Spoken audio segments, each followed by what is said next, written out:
So some of you don't know about this, that in Nigerian stock market, not all stocks are safe, because one wrong choice can wipe out your money.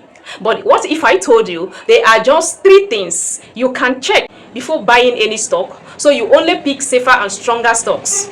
Hi, welcome to Money Mindset with Imma, your finance guide. Today we are breaking down what makes a stock safe in Nigeria and how you can avoid losing money by choosing wisely. So before buying any stock, ask yourself 3 simple questions. Number 1, is the company profitable?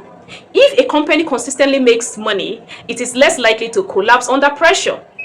Profit shows strength and resilience. So for example, MTN keeps reporting strong revenue growth year after year. Then number 2, does it pay dividends? Dividends are a sign that a company values its shareholders. It is not just about holding stocks, it is about getting real cash returns. Zenith Bank, for instance, has a history of rewarding investors with solid dividends. Then number 3, does it have strong management? Behind every successful company is a leadership that knows how to navigate challenges. Dangote Cement is a great example of this. Its management team has built dominance not only in Nigeria but also across Africa.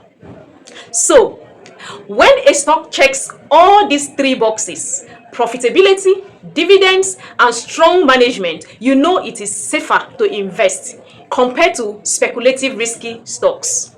So next time you want to invest, don't just buy because of hype, because people are saying, this one is good. Ask these 3 questions and stick to companies like MTN, Dangote Cement, and Zenith Bank that have proven themselves.